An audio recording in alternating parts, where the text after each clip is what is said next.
नोव्हेंबरचा महिना सुरू झाला की बीड जिल्ह्याच्या पाटोदा तालुक्यातील त्या छोट्याशा तांड्यावर एक वेगळीच लगबग असायची. ही लगबग आनंदाची नसायची, तर ती असायची जगण्यासाठी गाव सोडण्याची. बैलगाड्यांची चाकं तेल लावून तयार केली जात होती. फाटकी चूल आणि संसाराची जुनी भांडी बांधलीही जात होती. याच गर्दीत विठ्ठल आणि रखमा आपली छोटीशी झोपडी आवरत होते. विठ्ठल आणि रखमा दोघेही ऊसतोड मजूर. त्यांच्या आयुष्यातलं गणित फक्त कोयता आणि टोपली या दोन शब्दांभोवतीच फिरत होतं. पण यावर्षी त्यांच्यासोबत त्यांचा 10 वर्षाचा मुलगा आकाश सुद्धा जाणार होता. रखमे, पोराचं दप्तर नीट बांधले का ग? ऊसाच्या फडात त्याला वेळ मिळाला की वाचायला पाहिजे त्याने. विठ्ठलने बैलगाडीवर सामान लादता लादताच विचारले. रखमाने आपल्या पदराने कपाळावरचा घाम पुसला आणि म्हणाली, हो, सगळं घेतले. मास्तर म्हणत होते आकाश लई हुशार आहे, त्याला रगात आटवून शिकवायचं बघ आपण. आपल्याला जे भोग वाट्याला आले ते त्याच्या नशिबात नसावेत, एवढीच पांडुरंगाचरणी प्रार्थना.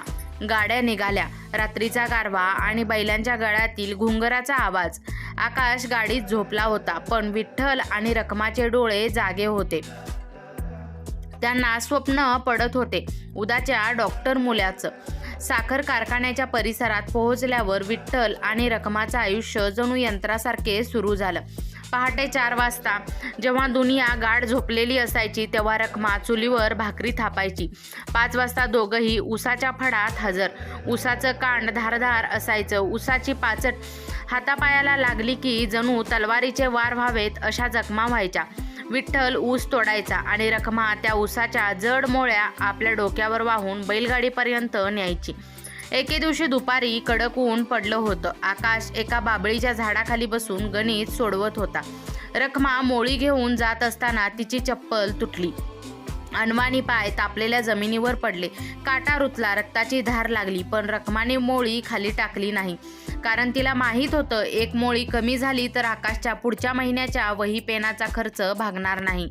संध्याकाळी विठ्ठलने पाहिलं की रखमाच्या पायातून रक्त येतंय. तो हळहळला. रखमे, कशाला एवढा जीव लावतेस? उद्या जरा विश्रांती घे की. रखमा हसली. तिच्या चेहऱ्यावर थकवा होता, पण डोळ्यात चमक होती. ती म्हणाली, मालक, आपल्या पायात रुतलेला काटा उद्या पोराच्या पायातल्या काटाला काढणार असेल तर हे दुःख काहीच नाही. आपला आकाश जेव्हा पांढरा कोट घालून दवाखान्यात बसेल ना, तेव्हा माझ्या पायाच्या या जखमा आपोआप भरून येतील. वर्ष सरत गेली. आकाश आता मोठा झाला होता. त्याचे 10वी 12वीचे निकाल तालुक्यात पहिले आले. रखमा आणि विठ्ठलचा आनंद गगनात मावेनासा झाला. पण आता खरी परीक्षा होती MBBSची फी भरण्यासाठी. विठ्ठलने स्वतःची हक्काची 2 एकर कोरडवाहू जमीन सावकाराकडे गहाण ठेवली. गावकरी म्हणायचे, अरे विठ्ठला, कशाला एवढा खर्च करतोयस? ऊस तोड करायला काय शिक्षण लागते? पोराला बी आपल्यासोबत कामाला लाव की.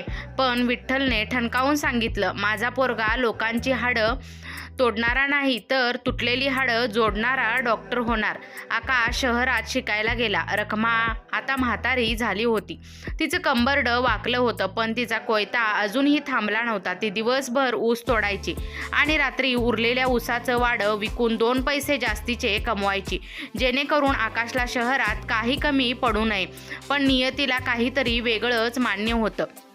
एके दिवशी ऊस तोडत असताना एका मोठ्या ऊसाच्या मोळीचा तोल गेला आणि विठ्ठलच्या पाठीवर अख्खी मोळी कोसळली. मणक्याला गंभीर दुखापत झाली. विठ्ठल जागेवरच कोसळले. दवाखान्यात नेल्यावर डॉक्टरांनी सांगितलं, विठ्ठलराव आता कधीच स्वतःच्या पायावर उभे राहू शकणार नाहीत.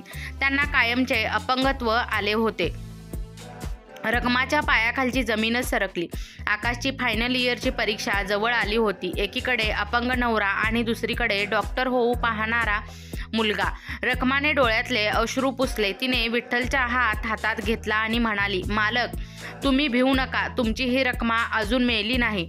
मी तोडीन ऊस, मी बांधीन मोळ्या. आपला पोरगा डॉक्टर झाल्याशिवाय मी श्वास घेणार नाही. विठ्ठलचे डोळे पाणावले. त्यांना अपराधी वाटत होतं, पण रखमाच्या जिद्दीपुढे त्याचं काही चालत नाही.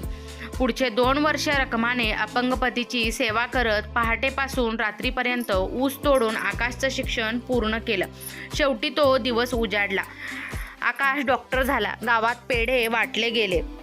रखमाच्या फाटक्या लुगड्याला आज जणू सोन्याची किनार चढली होती. तिला वाटलं आता आमचे कष्टाचे दिवस संपले.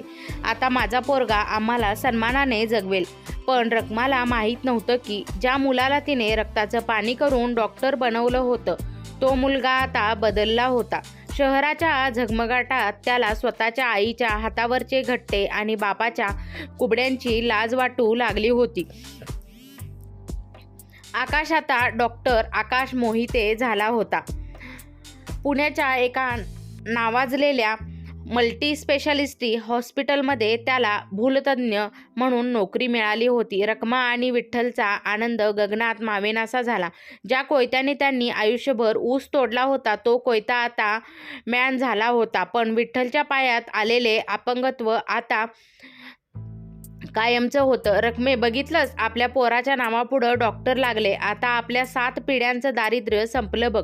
विठ्ठल आपल्या खाटेवर पडून आनंदाश्रू गाळत म्हणायचे.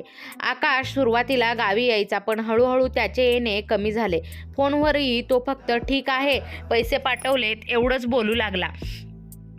रखमाच्या काळजाला चटका लागायचा, पण ती स्वतःची समजूत घालायची की मोठा डॉक्टर झालाय माझा पोरगा, त्याला वेळ कुठं असणार. आकाशला शहरातल्या सोसाट्याची हवा लागली होती. त्याने तिथे फ्लॅट घेतला होता. हॉस्पिटलमधल्या त्याच्या सहकार्यामध्ये तो स्वतःची ओळख एका सदन कुटुंबातील मुलगा म्हणून करून देऊ लागला होता. त्याच्या मनात कुठेतरी एक न्यूनगंड घर करून बसला होता की जर कोणाला कळलं की माझे आई वडील ऊसतोड कामगार आहेत आणि बाप अपंग आहे तर माझी प्रतिष्ठा धुळीला मिळेल. त्याच दरम्यान आकाशच्या आयुष्यात रिया आली. रिया त्याच हॉस्पिटलमधील एका मोठ्या ट्रस्टीची मुलगी होती. तिचं आणि आकाशचं सूत जमलं. आकाशने आपल्या घरच्या परिस्थितीबद्दल रियाला खोटं सांगितलं होतं की त्याचे आई वडील गावी मोठे बागायतदार आहेत आणि वडिलांची प्रकृती थोडी नरम असते. तिकडे गावी विठ्ठलची प्रकृती खालावली. पायाच्या जखमा आता शरीराच्या इतर भागात वेदना देऊ लागल्या होत्या. रखमाने निर्णय घेतला, मालक आपण शहरात जाऊ.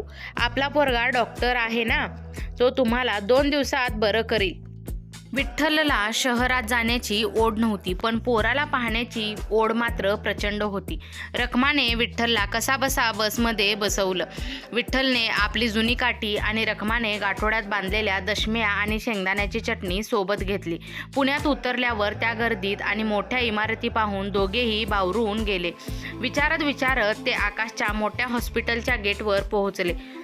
रखमाचं फडकं म्हणजे लुगडं जुनं होतं आणि विठ्ठलाच्या अंगावर मळका कुर्ता होता. सुरक्षा रक्षकाने त्यांना गेटवरच अडवलं. ए म्हातारे, कुठं चाललात?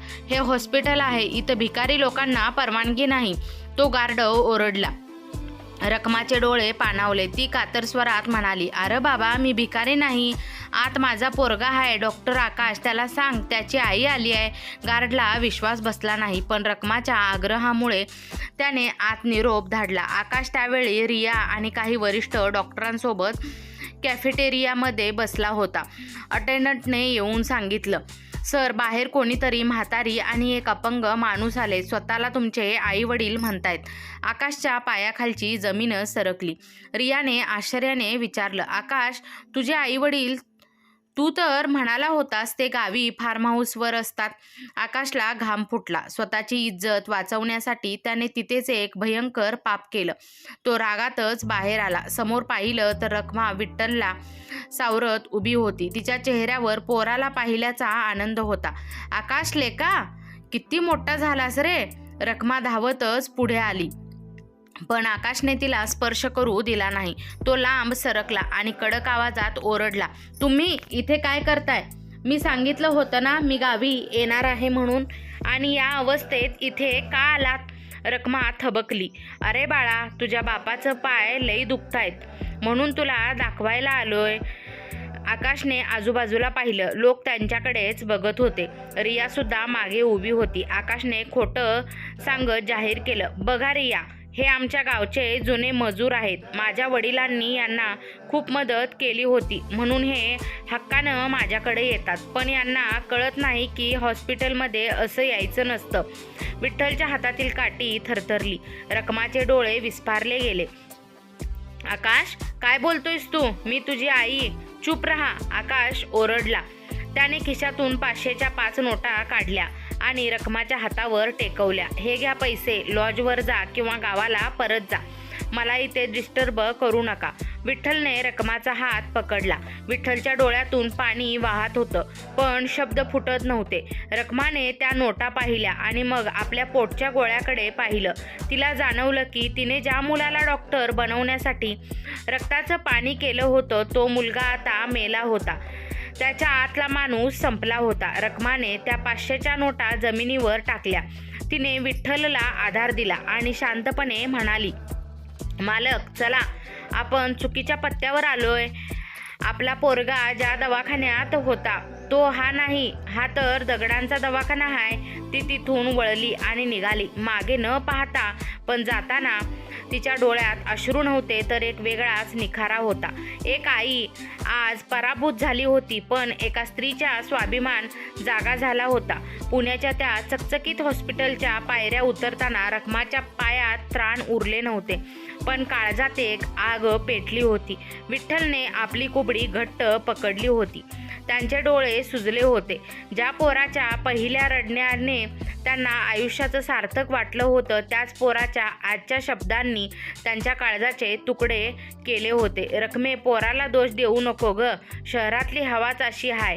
आपली फाटकी तुटकी माणसं त्याला नडत असतील. तिथं विठ्ठल बस स्टँडवर बाकावर बसत हुंदका आवरत म्हणाले.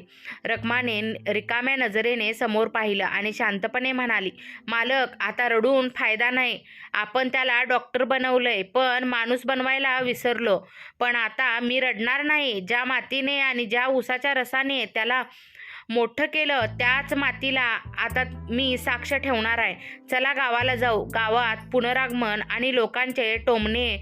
जेव्हा रखमा आणि विठ्ठल रिकाम्या हाताने आणि पडलेल्या चेहऱ्याने गावी परतले तेव्हा ताड्यावरच्या लोकांनी विचारलं, काय रखमाक्का, गेला होता ना शहरात, लेक मोठा डॉक्टर झालाय, मग राहिला का नाही? ठेवून घेतलं त्यानं. कुणीतरी म्हणालं, अगं, ही शिकलेली पोरं आपली नसतात ग. एकदा पांढरा कोट घातला की त्यांना आपल्या मळक्या लुगड्याचा वास येतो. रखमा या सगळ्या टोमण्यांकडे दुर्लक्ष करून आपल्या मोडक्या झोपडीत गेली. तिने घरातील ती जुनी पेटी उघडली ज्यामध्ये तिने वर्षानुवर्ष उसाच्या मोळ्या वाहून वाचवलेले काही पैसे आणि तिचे दागिने ठेवले होते. तिने विठ्ठलकडे पाहिलं आणि म्हणाली, मालक, तुमचं अपंगत्व मला कमी पडू देणार नाही. आता ही रखमा ऊस तोडायला जाणार नाही तर ती ऊस उगवणाऱ्यांसाठी काहीतरी करेल. रखमाच्या डोक्यात एक विचार चक्रावत होता. ऊसतोड मजुरांच्या मुलांची परिस्थिती तिच्या डोळ्यासमोर होती. आई वडील कामावर गेले की पोरं उन्हात भटकत किंवा व्यसनाच्या आहारी जात. तिने ठरवलं की या मुलांसाठी काहीतरी करेल. तिने आपली गहाण पडलेली 2 एकर जमीन कशीबशी सोडवली. गावातील काही तरुण मुलांच्या मदतीने तिने तिथे एक छोटं बालघर सुरू करायचं ठरवलं. लोकांनी तिला वेड्यात काढलं. स्वतःचा पोरगा विचारत नाही आणि ही लोकांची पोरं सुधारायला निघाली अशा चर्चा रंगू लागल्या. पण रखमा ठाम होती. तिने स्वतः उन्हात राबून विटा वाहून त्या जमिनीत एक पत्र्याची शेड उभी केली.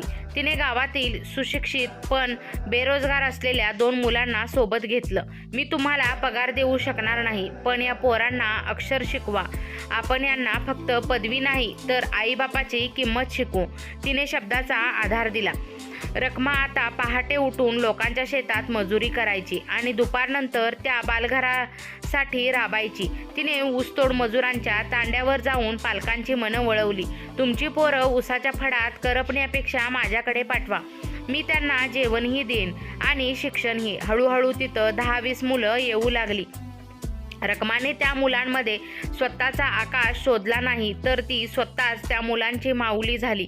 ती त्यांना सांगायची, शिकून मोठे व्हा पण लक्षात ठेवा, तुमची आई जेव्हा डोक्यावर मुळी वाहते तेव्हाच तुमच्या पेनाची शाई भरली जाते. दुसरीकडे पुण्यात आकाश सुखात होता. रियासोबत त्याचं लग्न ठरलं होतं. पण नियतीचा खेळ बघा. आकाशच्या हॉस्पिटलमध्ये एक केस आली. एक गरीब ऊसतोड मजूर गंभीर जखमी झाला होता. आकाशने त्याला ट्रीटमेंट देण्यास टाळाटाळ केली, कारण त्याच्याकडे पैसे नव्हते. त्या मजुराच्या पत्नीने आकाशच्या पाया पडत विनंती केली, "साब, माझा मालक चालावा, वाचावा, आम्हाला कोणीच नाही." आकाशने तिला झिडकारलं, पण त्याच वेळी तिथे रिया आली. तिला हे पाहून खूप वाईट वाटलं. तिने विचारलं, "आकाश, तू इतका निष्ठुर कसा असू शकतोस? तुझी स्वतःची पार्श्वभूमी सुद्धा शेतकरी कुटुंबातील आहे ना? मग तुला त्यांची दया काय येत नाही?" आकाशकडे उत्तर नव्हतं. तो फक्त चिडला. त्याच्या मनात धास्ती होती की जर या मजुरांना त्याचं सत्य कळलं तर. रखमाचे सहकारी मॉडेल इकडे गावात रखमाच्या कामाची व्याप्ती वाढत होती. तिने फक्त शाळाच नाही तर तिथल्या बायकांसाठी एक बचत गट सुरू केला. तिने ऊसतोड मजुरांना एकत्र करून सांगितलं की आपण मालकांच्या मागे धावण्यापेक्षा स्वतःची ताकद उभी करू. तिने एक शेतकरी सहकारी आरोग्य केंद्र उभारण्याचं स्वप्न पाहिलं. एके दिवशी जिल्ह्याचे कलेक्टर त्या भागात दौऱ्यावर आले होते. त्यांनी जेव्हा एका अशिक्षित ऊसतोड मजूर महिलेने रखमाने उभं केलेलं हे कार्य पाहिलं तेव्हा ते थक्क झाले. त्यांनी रखमाला विचारलं, "मावशी, हे सगळं करण्यासाठी प्रेरणा तुम्हाला कुठून मिळाली?" रखमाने शांतपणे उत्तर दिलं, "साहेब, जेव्हा स्वतःचं घर पेटतं ना तेव्हा माणूस दुसऱ्याचं घर वाचवायला धावतो. माझ्या पोराने मला ओळखलं नाही कारण त्याच्या शिक्षणात माणुसकी नव्हती. मला आता अशी पोरं तयार करायची आहेत जी साहेब झाल्यावर आपल्या म्हाताऱ्या आईबापाची काठी बनतील." कलेक्टर साहेबांनी त्याच वेळी त्या केंद्रासाठी सरकारी मदत जाहीर केली. रखमाचं नाव आता जिल्हाभर गाजू लागलं होतं. ऊसतोड कामगारांची सावित्री म्हणून तिची ओळख निर्माण झाली. रखमाच्या बालघराचे रूपांतर आता एका मोठ्या शैक्षणिक संकुलात होऊ लागले होते. कलेक्टर साहेबांच्या मदतीमुळे आणि गावातील लोकांच्या श्रमातून तिथे एक पक्की इमारत उभी राहिली. पण रखमाचं खरं स्वप्न अजून बाकी होतं. माऊली मोफत आरोग्य केंद्र. ज्या उपचारांअभावी विठ्ठलला अपंगत्व आलं आणि ज्या उपचारांच्या मिजासीमुळे आकाशने आईवडिलांना नाकारलं, तेच उपचार गरिबांना विनामूल्य मिळावेत, हा तिचा ध्यास होता. रखमा आता स्वतः हातात कोयता धरत नव्हती, पण ती पहाटे 4ला उठून आरोग्य केंद्राच्या बांधकामावर विटा वाहण्याचं काम करायची. विठ्ठल आपल्या कुबडीच्या साह्याने तिथेच एका बाकावर बसून देखरेख करायचे. गावातल्या प्रत्येक ऊसतोड कामगाराने आपल्या मजुरीतील 1 रुपया रखमाक्काच्या दवाखान्यासाठी द्यायला सुरुवात केली होती. दुसरीकडे पुण्यात आकाशचं आयुष्य बाहेरून लखलखीत दिसत होतं, पण आतून ते पोखरलं जात होतं. रियासोबत त्याचं लग्न ठरलं होतं, पण रियाच्या मनात आकाशबद्दल शंका निर्माण झाली होती. एके दिवशी आकाशच्या हॉस्पिटलमध्ये एक मोठा सोहळा होता. तिथे जिल्ह्याचे कलेक्टर पाहुणे म्हणून आले होते. भाषणादरम्यान कलेक्टर म्हणाले, "डॉक्टरांनी केवळ पैसा कमवू नये तर बीड जिल्ह्यातील त्या रखमाक्काकडून शिकावं, जिने ऊस तोडता तोडता आज गरिबांसाठी एक अद्ययावत रुग्णालय उभं केलं आहे. त्यांच्या स्वतःच्या मुलाने त्यांना सोडून दिलं, पण आज त्या हजारो मुलांची आई झाल्या आहेत." हे ऐकताच आकाशच्या हातातील काचेचा ग्लास जमिनीवरून पडून फुटला. त्याचा चेहरा पांढरा फटका पडला. रियाने त्याच्याकडे पाहिलं. तिच्या नजरेत आता संशय नाही तर खात्री पटली होती की त्या रात्री रियाने आकाशला गाठलं. "आकाश, त्या रखमाक्का तुझ्या कोण लागतात? खरं सांग, तुझी आई तीच आहे ना?" आकाशने अजूनही खोटं बोलण्याचा प्रयत्न केला. "नाही रिया, मी तुला सांगितलं होतं ना, माझे वडील बागायतदार आहेत." "बस कर आकाश," रिया जोरात ओरडली. "मी तुझ्या गावी जाऊन आले आहे. ज्या आईने तुला स्वतःच्या रक्ताचं दूध पाजून मोठं केलं, तिला तू मजुरांसमोर नाकारलंस. ज्या बापाने तुझ्यासाठी आपल्या पाठीचा कणा मोडला, त्यांना तू भिकारी म्हणलास. छी, तुला डॉक्टर म्हणून घेण्याची लायकी नाही तुझी." रियाने त्याच क्षणी साखरपुडा तोडला आणि ती तिथून निघून गेली. आकाशच्या पायाखालची जमीन सरकली. हॉस्पिटलमध्येही ही बातमी वाऱ्यासारखी पसरली. जो आकाश कालपर्यंत स्टार डॉक्टर होता, त्याच्याकडे लोक आता तिरस्काराने पाहू लागले. गावात मात्र आनंदाचे वातावरण होते. माऊली आरोग्य केंद्राचे उद्घाटन होणार होते. रखमाने ठरवलं की याचं उद्घाटन कोणत्याही नेत्याच्या हस्ते नाही तर गावातील सर्वात ज्येष्ठ ऊसतोड मजूर महिलेच्या हस्ते करायचं. उद्घाटनाच्या दिवशी हजारो लोक जमा झाले होते. विठ्ठल यांना स्टेजवर मानाचं स्थान देण्यात आलं होतं. रखमा आज साध्या पण स्वच्छ सुती साडीत होती. तिच्या चेहऱ्यावर एक आत्मिक समाधान होतं. अचानक गर्दीत थोडी कुजबूज झाली. एक आलिशान गाडी तिथे येऊन थांबली. त्या गाडीतून आकाश उतरला. त्याला वाटलं होतं की आई आपल्याला पाहून धावत येईल, मिठी मारेल आणि सगळं माफ करेल. तो रडत रडत स्टेजच्या दिशेने धावला. आई, आई, मला माफ कर. माझ्याकडून मोठी चूक झाली. रिया मला सोडून गेली. हॉस्पिटलमध्ये लोक मला नावं ठेवत आहेत. मला तुझी किंमत कळाली आहे आई. चल माझ्यासोबत शहरात. मी तुला खूप सुखात ठेवीन. आकाश रखमाच्या पाया पडायला लागला. पण रखमा 2 पावले मागे सरकली. तिने विठ्ठलकडे पाहिलं, ज्यांच्या डोळ्यात आता मुलासाठी प्रेम नव्हतं तर फक्त कोरडेपणाच होता. रखमा शांतपणे म्हणाली, डॉक्टर साहेब, तुम्ही चुकून इथे आलात वाटतं. इथं तुमची आई कुणीच नाही. तुमची आई तर त्या दिवशीच मेली होती ज्या दिवशी तुम्ही या अपंग बापाला गावचा मजूर म्हटलं होतं. हे जे काही उभं राहिले ना ते माझ्या मुलासाठी नाही तर त्या बापड्यांसाठी आहे ज्यांना शहरातले डॉक्टर दारात उभं करून घेत नाहीत. आकाश ओरडला, आई, मी तुझा मुलगा आहे. तुझ्या रक्ताचा अंश आहे. रखमाने गर्दीकडे हात दाखवला आणि म्हणाली, हे बघ, हे जे समोर उभे आहेत ना ते हे सगळे माझे मुलगे आहेत. यांनी मला साथ दिली जेव्हा तू मला ओळखायलाही नकार दिलास.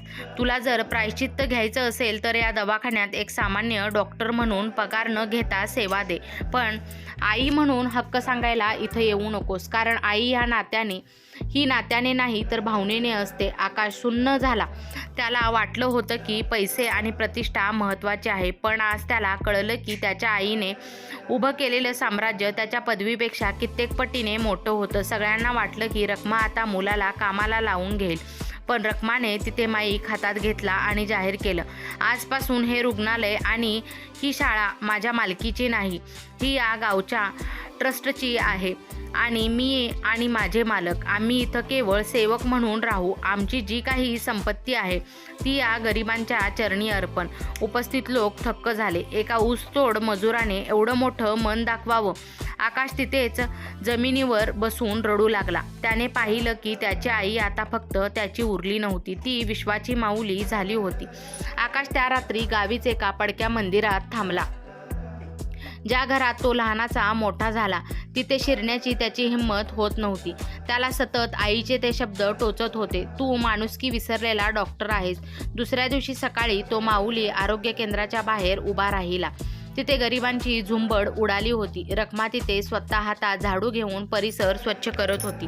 विठ्ठल एका खुर्चीवर बसून येणाऱ्या जाणाऱ्या रुग्णांची नोंदणी करत होते. आकाश हळूच पुढे सरसावला.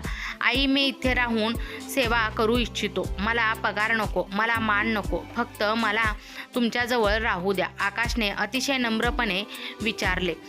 रखमाने त्याच्याकडे एकदा पाहिलं. तिचे डोळे अजूनही कठोर होते पण त्यात कुठेतरी एक मायेचा ओलावा लपलेला होता. ती म्हणाली, डॉक्टर साहेब, इथं राहण्यासाठी मी मोठा डॉक्टर आहे हा मुखवटा आधी बाहेर फेकून यावा लागतो.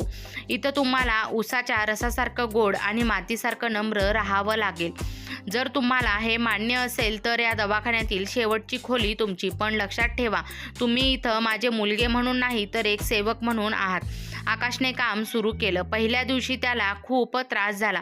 AC केबिनमध्ये राहण्याची सवय असलेल्या आकाशला पंख्याखाली आणि साध्या बाकावर बसून रुग्ण तपासणं जीवावर येत होतं. ऊसतोड कामगारांचा घाम, त्याची रांगडी भाषा आणि त्यांच्या अंगाचा वास त्याला अस्वस्थ करत होता. पण रखमा लांबून त्याच्याकडे बारीक लक्ष ठेवून होती. एके दिवशी एक म्हातारा रुग्ण आला. त्याचे पाय चिखलाने माखलेले होते आणि जखमेतून पू येत होता. आकाशला ते पाहून मळमळलं. तो लांब सरकला. हे पाहून रखमा धावत तिथे आली.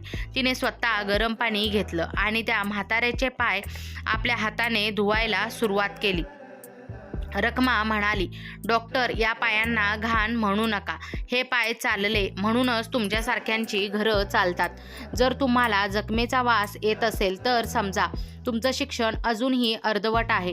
आकाशला आपली चूक कळाली. त्याने आईच्या हातातून तो कपडा घेतला आणि स्वतः त्या म्हाताऱ्याच्या जखमा स्वच्छ केल्या. त्या दिवशी पहिल्यांदा आकाशच्या डोळ्यातून जे पाणी आलं ते पश्चातापाचं होतं. रखमा हे मॉडेल आता फक्त आरोग्यापुरतं मर्यादित राहिलं नव्हतं, तर तिने ऊसतोड कामगारांच्या बायकांसाठी एक हस्तकला केंद्र सुरू केलं होतं.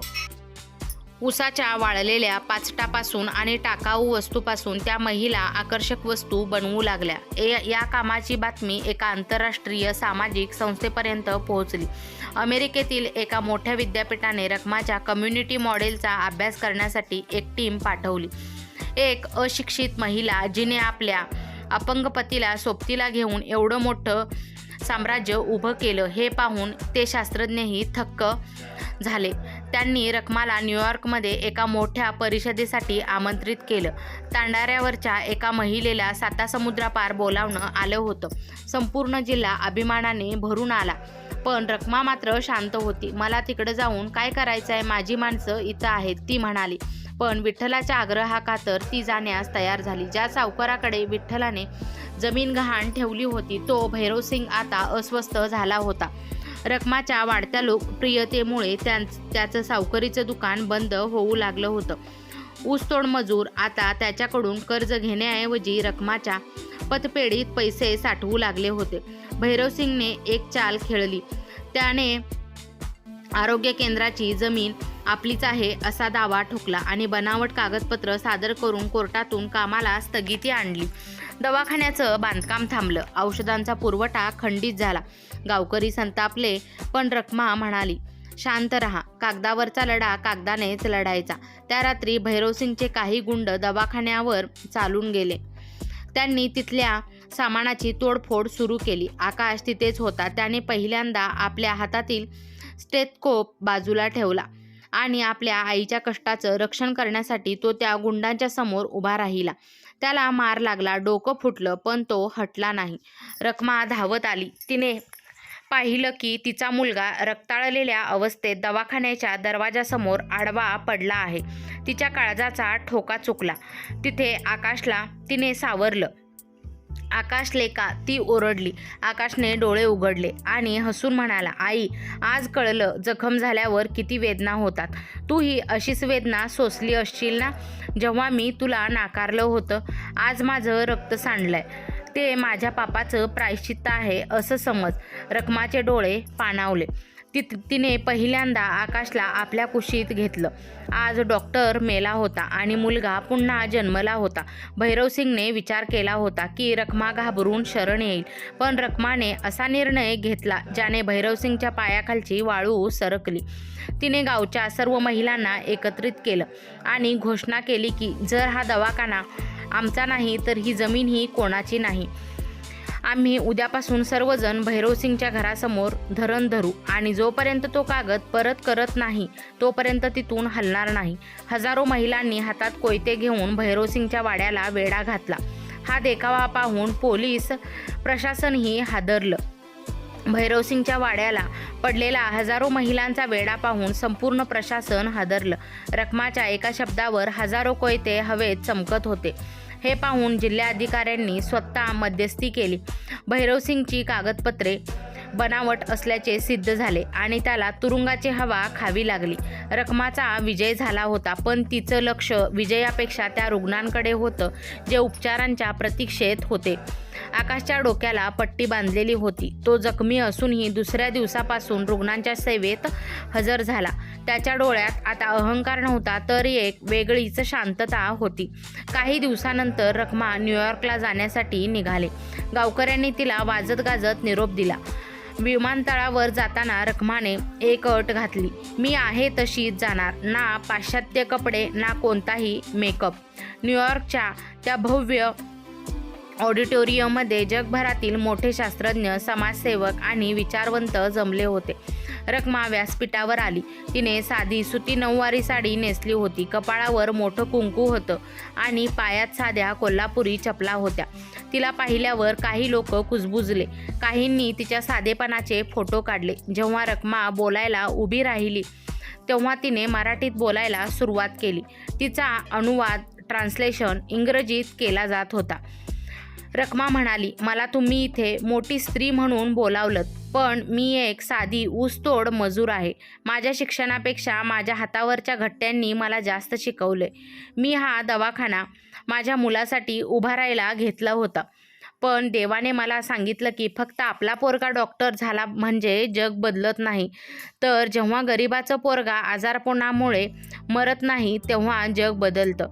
माणुसकी हाच जगातील सर्वात मोठा धर्म आहे, जो मी माझ्या मुलाला शिकवू शकले नाही, पण माझ्या कष्टाने या जगाला नक्कीच शिकवू शकेल.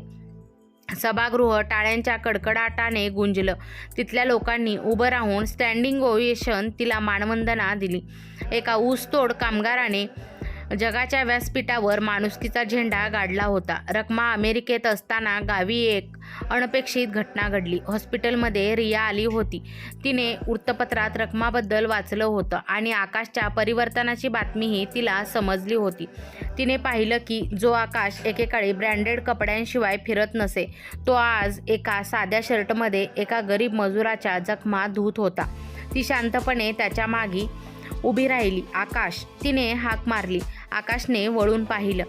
त्याच्या चेहऱ्यावर अपराधी भाव होते. रिया, तू इथे? रिया हसली आणि म्हणाली, मी तुला शोधत आले होते. त्या अहंकारी आकाशला मी सोडून गेले होते, पण या माणूस झालेल्या आकाशला भेटायला आले आहे. तुझ्या आईने जे कार्य सुरू केले त्यात मलाही खारीचा वाटा उचलायचा आहे. मी इथे एक न्यूरोपॅथी सेंटर सुरू करू इच्छिते. आकाशच्या डोळ्यात पाणी आलं. रिया, मी खूप मोठी चूक केली होती, पण आईने मला माफ करण्याऐवजी मला सुधारण्याची संधी दिली. हे माझं मोठं भाग्य आहे. रखमा अमेरिकेहून परत आली. तिच्यासोबत अनेक परदेशी संस्थांनी मदतीचा हात पुढे केला होता. पण आनंद साजरा करण्याच्या आतच निसर्गाने आपलं रौद्र रूप धारण केलं. सलग 5 दिवस कोसळणाऱ्या पावसाने गावात पूर आला. ऊसाची पिकं आडवी झाली आणि माऊली आरोग्य केंद्राच्या सखल भागात पाणी साचू लागलं. नदीला पूर आला होता. गावाशी संपर्क तुटला होता.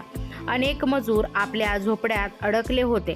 रखमा आणि विठ्ठल यांनी स्वतःच्या जीवाची पर्वा न करता लोकांना सुरक्षित स्थळी हलवण्यास सुरुवात केली. आकाशने आपला पांढरा कोट फेकून दिला आणि तो पाण्यात उतरला.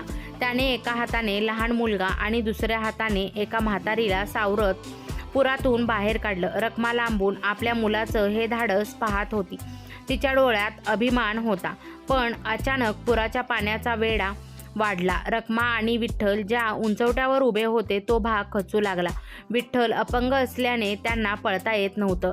आई, बाबा, आकाश ओरडला. तो प्रवाहाच्या विरुद्ध दिशेने पोहत जाऊ लागला. त्यावेळी रखमाने असा एक निर्णय घेतला ज्याने सर्वांचे श्वास रोखले गेले. तिने विठ्ठलला एका लाकडी फळीवर बांधलं आणि प्रवाहाच्या दिशेने ढकललं, जिथे आकाश त्यांना वाचवू शकणार होता. पण स्वतः मात्र ती एका झाडाच्या फांदीला लटकून राहिली. पाणी वाढत होतं. पुराच्या पाण्याचा वेढा वाढत होता. लाल रंगाचं ते रौद्र पाणी कशाचीही पर्वा न करता सगळं काही गिळंकृत करत होतं. रखमाने विठ्ठलाला एका मोठ्या लाकडी ओंडक्याला घट्ट बांधलं होतं. मालक लेकापाशी जातो, तुम्हाला वाचवील, असं म्हणून तिने त्यांना प्रवाहाच्या दिशेने ढकललं. आकाशने जीवाच्या आकांताने पोहत जाऊन आपल्या वडिलांना सावरलं आणि त्यांना किनाऱ्यावर सुरक्षित पोहोचवलं. पण जेव्हा त्याने मागे वळून पाहिलं तेव्हा रखमा ज्या झाडाला पकडून उभी होती ते झाड मुळासकट उपटून प्रवाहाच्या मध्यभागी गेलं होतं. आई, आकाशची किंकाळी पावसाच्या आवाजाला फाडून बाहेर पडली. तो पुन्हा पाण्यात उडी मारणार इतक्यात विठ्ठलाने त्याचा हात पकडला. आकाश, नको, तू आमचा एकुलता एक दिवा आहेस. तुझी आई म्हणाली होती की तुला जगायचंय लोकांसाठी. पण आकाश ऐकण्याच्या मनस्थितीत नव्हता. ज्या आईविना हे जग अंधार आहे ती आईच नसेल तर मी डॉक्टर होऊन काय करू बाबा? मला जाऊ द्या. आकाशने जोराने पाण्यात झोकून दिलं. तो प्रवाहाच्या विरुद्ध दिशेने जिथे रखमा दिसत होती तिथे पोहोचला. रखमा थकली होती. तिचे डोळे मिटत होते. आकाशने तिला घट्ट पकडलं आणि एका मोठ्या खडकाचा आधार घेतला. रात्रभर दोघेही त्या पुरात मृत्यूशी झुंज देत होते. पहाटे जेव्हा पावसाचा जोर ओसरला तेव्हा रेस्क्यू टीमने दोघांनाही बाहेर काढलं. रखमा शुद्धीवर नव्हती, पण तिचे हात अजूनही आकाशचा शर्ट घट्ट पकडून होते. काही दिवसानंतर माऊली आरोग्य केंद्र पुन्हा एकदा उभारलं, पण यावेळी ते फक्त एक हॉस्पिटल नव्हतं तर एक विद्यापीठ झालं होतं. न्यूयॉर्कहून परतल्यावर रखमाच्या नावावर खूप मोठा निधी जमा झाला होता. तिने त्या पैशातून कोयता विद्यापीठ सुरू केलं, जिथे ऊसतोड कामगारांची मुलं मोफत शिक्षण घेऊ शकतील. पण तिथे एक नियम होता, प्रत्येक मुलाला शिक्षणासोबतच माणुसकी आणि श्रमसंस्कारांचा एक पेपर अनिवार्य होता. आकाश आता पूर्णपणे बदलला होता. त्याने शहरातील नोकरी कायमची सोडली. त्याने रियासोबत गावीच लग्न केलं. रियाने तिथे स्त्री आरोग्य केंद्र सांभाळलं. रखमाचा सत्कार करण्यासाठी राज्याचे मुख्यमंत्री आले होते. त्यांनी रखमाला विचारलं, मावशी, तुमच्या मुलाने तुम्हाला एकेकाळी नाकारलं होतं. आज तो तुमची सेवा करतोय. तुम्हाला त्याच्याबद्दल काय वाटतं आणि आता तुमची इच्छा काय आहे? रखमा उभी राहिली. तिने आपल्या थरथरत्या हाताने आकाशला जवळ घेतलं. सगळ्यांना वाटलं की ती आता मुलाचं कौतुक करेल, पण रखमाने जे सांगितलं त्याने उपस्थित सर्वजणच स्तब्ध झाले. रखमा म्हणाली, साहेब, माझा मुलगा आता डॉक्टर झालाय म्हणून मला अभिमान नाही. तो ज्या दिवशी म्हाताऱ्याच्या जखमा धुवायला शिकला त्या दिवशी तो माझा मुलगा झाला. माझी इच्छा एकच आहे, आजपासून या आरोग्य केंद्राच्या आणि ट्रस्टच्या अध्यक्षपदी माझा मुलगा असणार नाही. त्याच्या अध्यक्षपदी दरवर्षी गावातील एका ऊसतोड मजूर महिलेची निवड होईल. माझा मुलगा तिथे केवळ एक नोकर म्हणून काम करेल, कारण सत्तेचा माज माणसाला आंधळा करतो, पण श्रमाची भाकरी माणसाला जमिनीवर ठेवते. तिने आकाशकडे पाहिलं आणि विचारलं, बाळा, तुला हे मान्य आहे का? आकाशने आईच्या पायावर डोकं ठेवलं आणि म्हणाला, आई, तू आज पुन्हा एकदा मला जन्म दिलास. पदवीने मला अहंकार दिला होता, पण तुझ्या या निर्णयाने मला मुक्ती दिली. मी आयुष्यभर या मातीचा आणि तुझा सेवक म्हणून राहील. उपसंहार. आजही त्या गावात गेल्यावर एका पांढऱ्या कोट्यातील डॉक्टर साध्या सायकलवर फिरताना दिसतो. तो गरिबांच्या घरी जाऊन मोफत उपचार करतो आणि हॉस्पिटलच्या मुख्य प्रवेशद्वाराजवळ एका महिलेचा पुतळा आहे, जिच्या एका हातात कोयता आहे आणि दुसऱ्या हातात स्टेटिस्कोप. खाली लिहिलंय, शिक्षण म्हणजे फक्त डोकं भरणं नव्हे तर हृदय उघडणं होय. रखमा आणि विठ्ठल आता म्हातारे झाले आहेत. ते रोज संध्याकाळी हॉस्पिटलच्या बागेत बसतात. विठ्ठल आपल्या कुबडीवर हात ठेवून समाधानाने पाहतात आणि रखमाच्या चेहऱ्यावर तेच तेज असतं जे उसाच्या फडात काम करताना असायचं. कारण तिने फक्त आपल्या मुलाला डॉक्टर बनवलं नव्हतं, तर तिने माणुसकीचा एक नवीन इतिहास रचला होता. मित्र आणि मैत्रिणींनो, तुम्हाला आजची कथा आवडली असल्यास चॅनलला लाईक, शेअर, सबस्क्राईब नक्की करा. कथा पूर्ण ऐकल्याबद्दल, वाचल्याबद्दल तुम्हा सर्वांचे मनपूर्वक धन्यवाद. जर कोणी चॅनलवर नवीन आला असेल तर अशाच दररोज मोटिवेशनल, हृदयस्पर्शी कथा ऐकण्यासाठी, वाचण्यासाठी आत्ताच आपल्या चॅनलला नक्की सबस्क्राईब करून